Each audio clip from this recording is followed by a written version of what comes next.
Hello बच्चों, कैसे हैं आप सभी।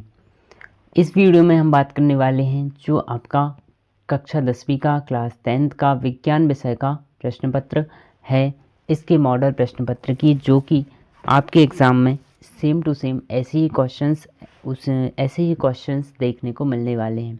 हो सकता है इस मॉडल पेपर प्रश्न पत्र से ही आपके लिए क्वेश्चंस देखने को मिलें और आपकी तैयारी बहुत ही अच्छी चल ही रही होगी और उसी को ध्यान में रखकर आप तैयारी और भी अच्छी कर सकें, उसके लिए ये मॉडल प्रश्न पत्र की सीरीज़ है। आप पूरा कोर्स करने के बाद, आप पूरा पढ़ने के बाद इन पेपर को ज़रूर लगाएं, जिससे कि आप अपना भी टेस्ट ले सकें कि आपसे कितना पेपर बन रहा है, क्योंकि इस पेपर का जो लेवल है वो उसी प्रकार से है, जो पैटर्न है वो उसी प्रकार से है जो आपके पेपर में देखने को मिलता है। आप खुद चेक कर सकते हो। आप एक बार ये सभी क्वेश्चंस ज़रूर तैयार करें। अगर इनमें से कोई एक भी ऐसा क्वेश्चन है जो आपसे नहीं आता है, तो आप ज़रूर इसको बिल्कुल समझा के यहाँ पे पढ़ाया जा रहा है, सॉल्व करवाया जा रहा है, तो आपसे बनने भी लगेगा। और समय बहुत कम है, उसको ध्यान में रखकर अगर आप ये केवल और केवल ये मॉडल प्रश्न पत्र ही तैयार कर लेते हैं जो इस चैनल पे आपको क्रमशः सॉल्व करवाए जा रहे हैं, तो आप निश्चित ही आपका पेपर बहुत अच्छे से आपसे बनने वाला है। क्वेश्चन पेपर को देखते हैं। सबसे पहले तो ये 10वीं का पेपर है और 10वीं का जो पेपर है इसमें सेम टू सेम आप देख सकते हो, सेम ऐसा ही आता है और यहाँ पे कुछ निर्देश आपको दिए रहेंगे, ये आप ज़रूर पढ़ लेना कि सभी प्रश्न हल करने अनिवार्य हैं। प्रश्न क्रमांक 1 से 5 तक के जो प्रश्न होते हैं वो आपके वस्तुनिष्ठ प्रश्न आते हैं और ये एक एक नंबर के आपको क्वेश्चंस देखने को मिलेंगे। अब जो क्वेश्चन नंबर 6 से 23 तक के सभी जो होते हैं वो क्या होते हैं, सभी आंतरिक विकल्प हैं, मतलब सभी के सभी अथवा वाले क्वेश्चन से आपके 2 ऑप्शन हैं, 2 में से कोई एक आपको सॉल्व करना होगा। इसके अलावा जो अगला निर्देश है वो है आपका प्रत्येक प्रश्न के लिए जो अंक हैं वो उसके साइड में दिए ही गए हैं। फिर प्रश्न क्रमांक 6 से 17 तक के जो होते हैं वो लगभग 30 शब्दों में आपको आंसर देने हैं। आप बिल्कुल इसको नज़रअंदाज नहीं कर सकते। कोई कोई क्या करता है, केवल 1 लाइन का आंसर लिख देता है और वो 2 नंबर का आता है। अब 2 नंबर का क्वेश्चन है, 1 लाइन का आंसर लिखोगे तो 1 ही मिलेगा, इसलिए उसके आंसर को आपको अच्छे से लिखना है। फिर है आपका प्रश्न क्रमांक 18 से 20 तक के जितने भी प्रश्न हैं वो आपको कम से कम 75 शब्दों में उसका आंसर देना ही होगा और 21 से जो 23 के जो प्रश्न होते हैं ये आपको 120 शब्दों में देना होगा। ये आपका पैटर्न सेम टू सेम ऐसा ही होता है। फिर है जहां आवश्यक हो स्वच्छ एवं नामांकित आपको चित्र भी बनाना पड़ेगा। देखिए सीधा सीधा है, जहां आवश्यक हो, मतलब ऐसा नहीं हो कि अगर क्वेश्चन में आपको लिखा नहीं आया कि आप चित्र सहित बताइए तो आप ना बनाएं। जहाँ पे आवश्यक है आपको डायग्राम से बनाना ही पड़ेगा, तब जाके आपको पूरे नंबर और अच्छे मार्क्स मिलेंगे। तो चलिए हम लोग स्टार्ट करते हैं आज का पहला क्वेश्चन इस मॉडल प्रश्न पत्र का। और ये आपका 75 नंबर का पेपर होता है एमपी बोर्ड के विद्यार्थियों के लिए। तो चलिए स्टार्ट कर। तो यहाँ पे पहला क्वेश्चन है, ब्यूटेनॉन चतुकार्बनिक यौगिक है जिसका प्रकार्यात्मक समूह होता है। तो ब्यूटेनॉन जो होता है इसका प्रकार्यात्मक समूह क्या होता है, तो यहाँ पे आपका राइट आंसर होगा कीटोन। सही विकल्प चुनिए। ये आपका क्वेश्चन चल रहे हैं। तो यहाँ पे अगले क्वेश्चन की हम बात करते हैं। अगला प्रश्न है आपका, पायरुवेट विखंडन से यह कार्बन डाइऑक्साइड, जल तथा ऊर्जा मुक्त होती है और यह क्रिया कहाँ पे होती है। मतलब जो पायरुवेट चक्र जो आपका होता है वो क्रिया, यहाँ पे जो विखंडन होता है किसका, कार्बन डाइऑक्साइड, जल और ऊर्जा देता है, तो ये कहाँ पे होती है, तो ये यहाँ पे हमारे लिए माइटोकॉन्ड्रिया में होती है। अगला प्रश्न है आपका, अपच का उपचार करने के लिए निम्न में से किस औषधि का उपयोग किया जाता है। तो जब भी कभी अपच हो जाता है या एसिडिटी हो जाती है तो इसका उपचार करने के लिए कौन सी औषधि चाहिए है, तो यहाँ पे एंटी एसिड का उपयोग किया जाता है। मतलब जो एसिडिटी होती है वो अम्लीयता के कारण होती है, इसलिए एंटी एसिड का उपयोग हम लोग कर लिया जाता है। अगला है आपका, लोहे की फ्राइंग पैन को जंग से बचाने के लिए निम्न में से कौन सी विधि उपयुक्त है। पहला जो ऑप्शन दिया गया है वो है आपका ग्रीस लगाकर, दूसरा है आपका पेंट लगाकर, तीसरा है आपका जिंक की परत चढ़ाकर, या फिर क्या करेंगे, तो फिर यहाँ पे आएगा आपको क्या, जिंक की परत चढ़ा कर। अगला प्रश्न है, अमीबा किस विधि द्वारा जनन करता है? तो जो अमीबा होता है ये मुकुलन के द्वारा जनन करेगा, स्पोर के द्वारा, विखंडन के द्वारा या फिर बहुखंडन के द्वारा। तो यहाँ पे जो राइट आंसर है वो है अमीबा द्विखंडन के द्वारा जनन करता है। मतलब अमीबा अपने आप को दो भागों में विभक्त कर लेता है, जिससे कि क्या होता है, वह एक स्वतंत्र रूप से एक अन्य जीव का जन्म दे देता है। अगला जो क्वेश्चन है वो है आपका लेंस की क्षमता का मात्रक क्या होता है? एसआई मात्रक। तो यहाँ पे लेंस की क्षमता का मात्रक जो है वो डायोप्टर होता है। बहुत बार ही ये क्वेश्चन पूछा गया है, हो सकता है फिर से पूछ लिया जाए। अगला यहाँ पे है क्वेश्चन नंबर 2। क्वेश्चन नंबर 2 में है आपका रिक्त स्थानों की पूर्ति कीजिए। पहला है 2 या 2 से अधिक धातुओं के समांगी मिश्रण को क्या कहते हैं? तो दो या दो से अधिक जो धातुएं हैं एक साथ जब मिला दी जाती हैं, समांगी मिश्रण बनाया जाता है, तो इसे मिश्र धातु कहा जाता है। अगला है आपका मछली के हृदय में केवल खालिस्तान कोष्ठ होते हैं। तो मछली के हृदय में केवल 2 ही कोष्ठ होते हैं। टेस्टोस्टेरोन हार्मोन का स्त्रावण खालिस्तान से होता है। तो टेस्टोस्टेरोन जो हार्मोन होता है ये एक लिंग हार्मोन है और यह वृषण से इसका स्त्रावण होता है। प्रकाश के प्रकीर्णन के लिए आकाश का रंग खालिस्तान प्रतीत होता है। तो प्रकाश के प्रकीर्णन के कारण क्या होता है, जो आकाश का रंग है, आसमान का रंग है, वो नीला दिखाई देता है, क्योंकि नीला क्या है, सबसे अधिक प्रकीर्णित होने वाला कलर है। इसके बाद है आपका विद्युत शक्ति का एसआई मात्रक खालिस्तान है। तो विद्युत शक्ति का जो एसआई मात्रक है वो वाट कहलाता है। लघुपतन के समय परिपथ में विद्युत धारा का मान खालिस्तान हो जाता है।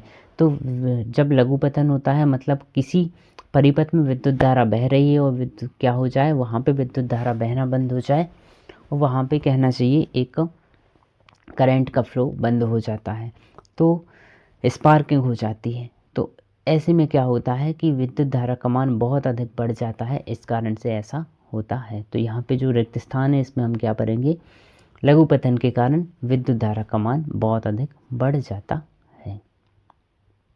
चलिए अगले प्रश्न की हम बात करते हैं, जो है आपका क्वेश्चन नंबर 3 और ये है सत्य और असत्य को बताइए। तो यहाँ पे ध्यान से आप लोग देखिएगा।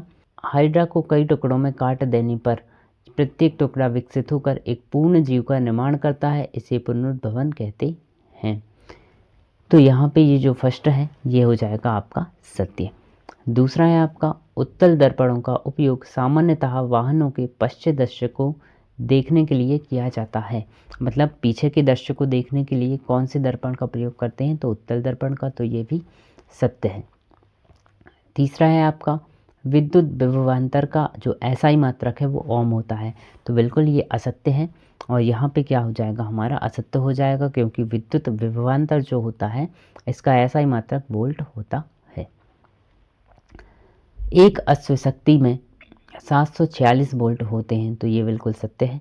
चौथा हम देख सकते हैं। पांचवा है आपका दो चुंबकीय क्षेत्र रेखाएं एक दूसरे को प्रतिच्छेद करती हैं। तो जो चुंबकीय क्षेत्र रेखाएं होती हैं वो कभी एक दूसरे को प्रतिच्छेद करती ही नहीं है, तो ये असत्य हो जाएगा।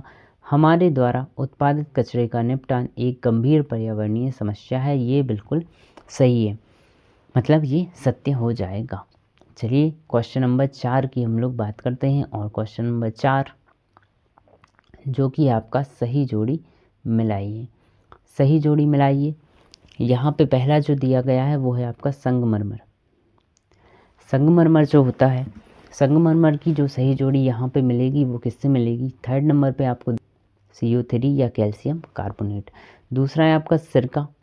सिरका की यदि हमें सही जोड़ी मिलाना है वो आपका मिलेगी किससे, एसिटिक एसिड से, सिरका में पाया जाता है। फिर इसके बाद है द्रव धातु। द्रव धातु का नाम भी हमें यहाँ पे दिख रहा है ब्रोमीन, और यहाँ पे क्या हो जाएगा ऑप्शन नंबर 4, जिसे हम मिला देंगे।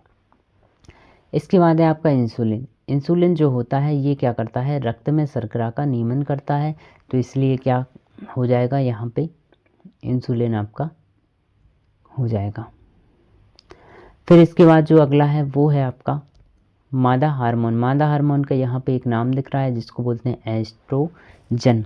तो यहाँ पे जो आंसर हो जाएगा वो क्या हो जाएगा, एस्ट्रोजन से यहाँ पे हम सही जोड़ी मिला देंगे। और लास्ट ऑप्शन आपका बचता है स्वच्छ आकाश का रंग जो होता है वो नीला होता है, और किसके कारण होता है, तो ऑप्शन नंबर 5 में दिख रहा है प्रकाश के प्रकीर्णन के कारण। चलिए अगले क्वेश्चन की ओर हम बढ़ते हैं और अगला जो हमारा क्वेश्चन है क्वेश्चन नंबर 5। क्वेश्चन नंबर 5 में आपसे पूछा गया है रक्तदाब किसे कहते हैं। रक्त द्वारा रुधिर वाहिकाओं की भित्ति पर लगने वाले दाब को हम क्या कहते हैं, रक्तदाब कहते हैं। नाम में ही छुपा है रक्तदाब, तो जो रक्त के द्वारा दाब लगाया जाए होगे रक्तदाब कहेंगे। अगला जो प्रश्न है पादपों के तनों की वृद्धि में सहायक हार्मोन का नाम लिखिए। तो यहाँ पे जिब्रेलिन जो हार्मोन होता है वो पादप की वृद्धि में सहायक होता है। अगला है आपका भ्रूण को पोषण कहाँ से प्राप्त होता है। तो भ्रूण को जो पोषण प्राप्त होता है वो प्लेसेंटा के द्वारा होता है और प्लेसेंटा को हिंदी में अपरा भी कहा जाता है। तो यहाँ पे आप दोनों वर्ड याद रख सकते हो। वैसे प्लेसेंटा काफ़ी अच्छे से याद भी रहता है तो उसी को आप याद रखें। अगला जो क्वेश्चन है वो है आपका वंशागति के नियम किसने दिए थे। तो वंशागति के जो नियम दिए थे वो दिए थे हमारे मेंडल साहब ने। तो यहाँ पे क्या आ जाएगा, मेंडल। 5वां है आपका डीएनए का पूरा नाम लिखिए। तो डीएनए का पूरा नाम क्या होता है, डीऑक्सीराइबोन्यूक्लिक एसिड।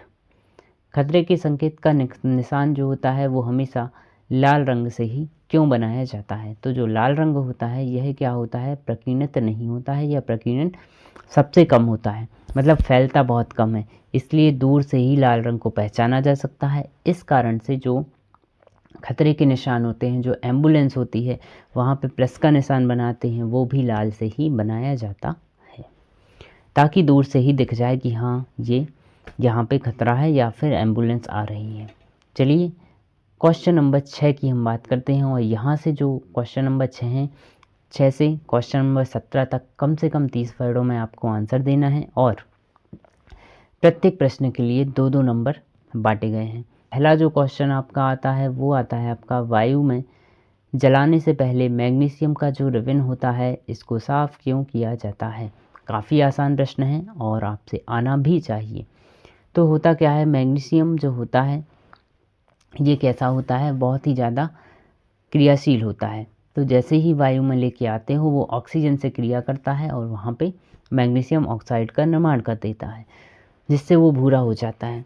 इसलिए उसको साफ़ कर लिया जाता है और ताकि वो परत हट जाए और वो अच्छे से जल सके। चलिए इसके आंसर को एक बार आप अच्छे से रीड कर लें कि वायु में जलाने से पहले मैग्नीशियम रिबन इसलिए साफ़ किया जाता है जिससे उसकी ऊपरी सतह से मैग्नीशियम ऑक्साइड की परत हट जाए, साथ ही धूल के कण भी होते हैं वो साफ़ हो जाएं और मैग्नीशियम की सतह हवा के प्रत्यक्ष संपर्क में आसानी से जल सके। चलिए अगला क्वेश्चन है जो यहाँ पे इसका ही सेकंड क्वेश्चन होता है जो अथवा में हमें देखने को मिलता है। तो यहाँ पे लिखा हुआ है कि लोहे की वस्तुओं को हम पेंट क्यों करते हैं। तो लोहे की वस्तुओं को हम पेंट इसलिए करते हैं ताकि वो ख़राब ना हो। अब ख़राब होने को बोलते हैं साइंस की भाषा में संक्षारित होना। तो लोहे की वस्तुओं को हम पेंट कर देते हैं जिससे कि वो संक्षारित होने से बच सकें। तो लोहे की वस्तुओं को संक्षारण से बचाने के लिए हम पेंट करते हैं और पेंट वस्तु की सतह तथा हवा की नमी से भी क्या करती है, बचा लेती है, जिससे धातु संक्षारित नहीं हो पाती है और वह सुरक्षित रहती है। क्वेश्चन नंबर 7 है आपका अम्ल के कोई 2 उपयोग बताइए। तो अम्ल के कोई 2 उपयोग, पहला तो आपका हो गया एसिटिक अम्ल का उपयोग कहाँ पे किया जाता है, खाद्य पदार्थों के संचरण में किया जाता है और दूसरा है आपका सल्फ्यूरिक अम्ल का उपयोग रासायनिक अभिकर्मक के रूप में किया जाता है, कहाँ पे, प्रयोगशालाओं में किया जाता है। क्वेश्चन नंबर जो 7 है, क्वेश्चन नंबर 7 का अथवा भी हमारे पास है और यहाँ पे आपको दिख रहा है कि पीएच मान के दैनिक जीवन में क्या उपयोग हैं। तो पीएच मान यदि हमें किसी चीज़ का पता है तो हमारे दैनिक जीवन में क्या उपयोग हो सकते हैं। तो पहला तो आपका है कि यदि हमें मिट्टी का पीएच मान पता हो तो क्या हो सकता है कि अपन अच्छी फसलें कि उनको पीएच मान के हिसाब से फसलें उगाई जा सकती हैं और उर्वरक कहाँ पे कितना डालना है वो भी तय किया जा सकता है। दूसरा है आपका अपच की स्थिति में वही बात है कि अगर अपच हो गया है पेट में तो दर्द और जलन होता है, इससे मुक्ति पाने के लिए भी क्या है, एंटी एसिड का उपयोग किया जाता है। ये भी किससे संभव हुआ है, पीएच ज्ञात करने से ही संभव हुआ है। इसके बाद है आपका क्वेश्चन नंबर 8 और क्वेश्चन नंबर 8 है विरंजक चूर्ण के 2 उपयोग लिखिए।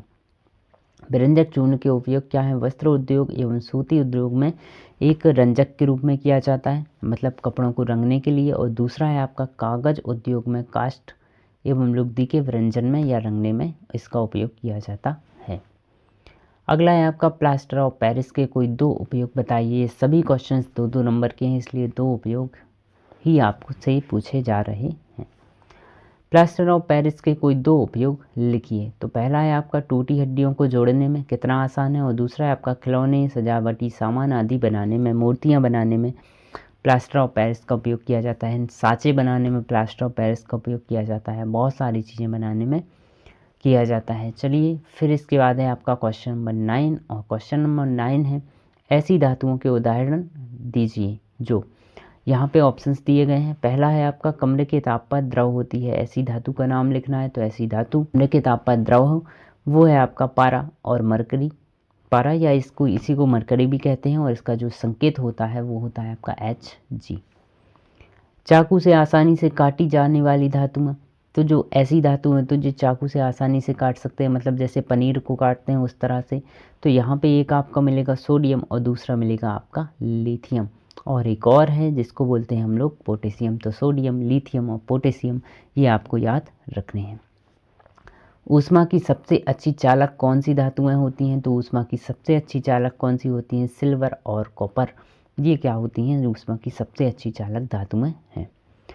ऊष्मा की कुचालक कौन सी होती हैं धातुएं? तो यहाँ पे एक आपको मिलेगा लेड और दूसरा मिलेगा आपको मरकरी। ये 2 धातुएं ऐसी हैं जो ऊष्मा का चालन नहीं करती हैं, और हैं क्या? धातुएं ही हैं। फिर इसके बाद है आघातवर्धता का अर्थ बताइए। तो आघातवर्धता किसे कहते हैं? तो धातुएं जो होती हैं, तो कुछ धातुओं को पीटकर पतली चादर के रूप में बनाया जा सकता है, ऐसी धातुओं को आघातवर्ध धातुएं कहते हैं, तथा धातुओं का यह गुण आघातवर्धता कहलाता है। सोना तथा चांदी सबसे अधिक आघातवर्ध धातुएं होती हैं, मतलब सोने और चांदी को हम पीट कर बहुत ही पतली चादर में कर सकते हैं कन्वर्ट, इसी को हम लोग क्या बोलते हैं? आघातवर्धता कहते हैं। क्वेश्चन नंबर 10 है, और जो क्वेश्चन नंबर 10 है ये आज का अंतिम क्वेश्चन होगा इस मॉडल पेपर का, और अगले पार्ट में हम अगले क्वेश्चंस को डिस्कस करेंगे। तो अगला पार्ट भी आप मिस बिल्कुल भी नहीं कीजिएगा, और इसके अलावा इसके पहले जो वीडियोस डाले गए हैं मॉडल पेपर के वो भी आप देखें। और यदि आपने केवल मॉडल पेपर तैयार कर लिए, आपका पेपर बहुत अच्छा जाने वाला है। इन्हीं में से बहुत क्वेश्चंस आपको देखने को अपने पेपर में मिलने वाले हैं। चलिए स्टार्ट करते हैं यहाँ पे क्वेश्चन नंबर 10 के साथ, और क्वेश्चन नंबर 10 है आपका सजातीय श्रेणी किसे कहा जाता है? तो ऐसी कार्बनिक श्रृंखला होती है जिसमें एक ही प्रकार का क्या करे? प्रकार्यात्मक समूह हाइड्रोजन को प्रतिस्थापित करे, मतलब एक हाइड्रोजन निकल जाएगा और क्या हो जाएगा? वही वाला जो एक ही प्रकार्यात्मक समूह है वही लग जाएगा।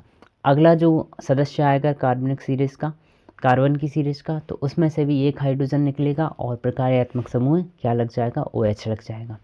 अगला जो सदस्य होगा उसमें से भी एक हाइड्रोजन निकलेगा और प्रकार्यात्मक समूह क्या लग जाएगा? OH लग जाएगा। उनको समजातीय श्रेणी कहते हैं, और ये जो समजातीय श्रेणी होती हैं ये गुणों में लगभग समान ही होती हैं, इस कारण से भी बोलते हैं। तो यौगिकों की एक ऐसी श्रृंखला जिसमें कार्बन श्रृंखला में स्थित हाइड्रोजन को एक ही प्रकार के क्या करते हैं? प्रकार्यात्मक समूह प्रतिस्थापित करते हैं, उसे समजातीय श्रेणी कहते हैं।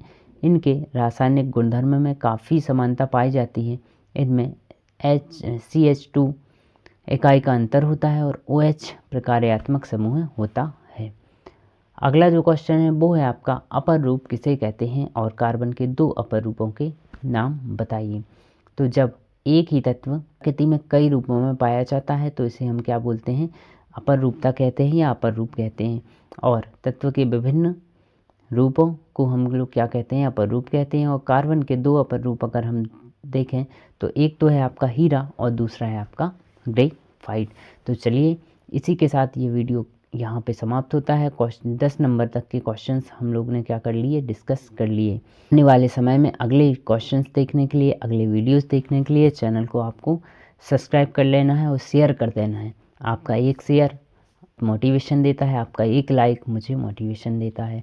तो चलिए मिलते हैं हम लोग अगले वीडियो में। Thank you.